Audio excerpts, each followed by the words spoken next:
ଦୁନିଆରେ ଗୋଟେ ନିରାଟ ସତ୍ୟ କଥା ଜାଣିଛନ୍ତି, ଯେବେ ନିଜେ ନ ମରିଛ ତ କେବେ ସ୍ୱର୍ଗ ଦେଖନ୍ତିନି। ଏଇଟା ପୁରା ସତ କଥା।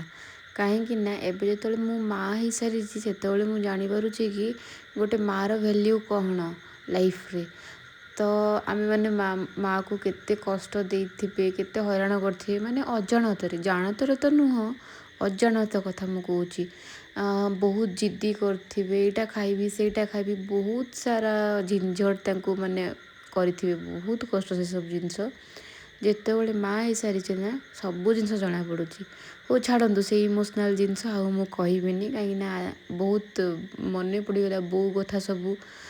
ସିଏ ଯେମିତି ମାନେ ଛୋଟବେଳୁ ଯେମିତି ଆମକୁ ପାଳିକି ସେ ଏତେ ବଡ଼ କରିଛି, ସେସବୁ ଜିନିଷ ମନେ ପଡ଼ିଗଲେ ମୁଁ ତ କହିଥିଲି ସେଇଟା ପାଇଁ ପଦେ। ତ ମାଆର ମୂଲ୍ୟ ତ କେବେ ବୁଝି ହେବନି, କି ତା ଋଣ କେବେ ଶୁଝି ହେବନି। ତ ଚାଲନ୍ତୁ ଷ୍ଟାର୍ଟ କରିବା ଆଜିର ଭିଡ଼ିଓଟି। ତ ଏଇଠି ପଳେଇ ଆସିଥିଲା କିଛି ପାର୍ସଲ୍। ସକାଳ ସବୁ ଆମେ କାମ ସାରି ଦେଇଥିଲୁ। ଆଉ ଏଠି ମାଉସୀ ଆଉ ତା ପୁତୁରା ବସିକି 2 ଜଣ ଯାକ ପାର୍ସଲ୍କୁ ସବୁ ଆରେଞ୍ଜ କରୁଥିଲେ। ମାନେ ଏଠି ଆସିଥିଲା ତା'ର ଫିଡ଼ିଙ୍ଗ ଚେୟାର। ତ ଦେଖିପାରୁଥିବେ ସେ କେତେ ଏକ୍ସାଇଟେଡ଼ ଥିଲା। ତ ସବୁ ଜିନିଷ ଧରିକି କିଛି ଜାଣୁ କି ନ ଜାଣୁ ସବୁ ଏପଟ ସେପଟ କରି ଚାଲିଛି। ଆଉ ଏଇଠି ଅଲରେଡ଼ି ତା'ର ଫିଡ଼ିଙ୍ଗ ଚେୟାର ସେଟ୍ ହେଇଗଲା। ସେ ବହୁତ ଖୁସି ହେଉଥିଲା ତା ଉପରେ ବସିକି, ଦେଖିପାରୁଥିବେ ତା ମୁହଁରୁ। ଆଉ ଏଠି ପଳେଇ ଆସିଥିଲେ ସିଏ ଘରୁ, ମାନେ ଶାଶୁ ଘରୁ ପଳେଇ ଆସିଥିଲେ, ଯାଇଥିଲେ କିଛି କାମ ଥିଲା ତ ସେ ପଳେଇ ଆସିଥିଲେ।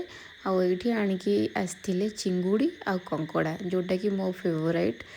ଯେହେତୁ ଚିଲିକା ମାନେ ବାଣପୁରର ବୋହୂ, ତ ଏସବୁ ତ ମ୍ୟାଣ୍ଡେଟୋରୀ ଖାଇବା କଥା, ମାନେ ଯାହା ବି ହେଲେ ଖାଇବା କଥା। ତ ମାମା ଆମର ସେଠୁ ମାନେ ମୋ ଯାଆ ସେ ଭାଜି ଭୁଜିକି ସବୁ ପଠେଇଥିଲା। ମୁଁ କାଲି ବି ଦେଖେଇଥିଲି ପ୍ରିଭିୟସ୍ ଭିଡ଼ିଓରେ ସେ କଙ୍କଡ଼ା ବାଛୁଥିବାର। ଆଉ ଲଞ୍ଚ ସବୁ ସରିଗଲା। କଙ୍କଡ଼ା ଚିଙ୍ଗୁଡ଼ି ଝୋଳ ହେଇଥିଲା ଆଉ ଚିଙ୍ଗୁଡ଼ି ଫ୍ରାଏ କରିଥିଲି। ତ ଏଇଠି ତାକୁ ଖୁଆଇ ପିଆଇ ଦେଇକି ରେଷ୍ଟ କରି ନେଇଥିଲୁ। ତାପରେ ଉଠିକି ଟିକେ ବାହାରେ ବୁଲାବୁଲି କରିବା ପାଇଁ ଯାଇଥିଲୁ। ଦେନ୍ ଆମେ ଯାଇଥିଲୁ ଗୋଟେ ଗ୍ରୋସରୀ ସପ୍, ଟିକେ କିଛି ଗ୍ରୋସରୀ ଆଣିବାର ଥିଲା। ଆଜି ପାଇଁ ଭିଡ଼ିଓଟି ଏତିକି ରହୁଛି। ଦେଖା ହେବ ନେକ୍ସଟ ଭିଡ଼ିଓରେ।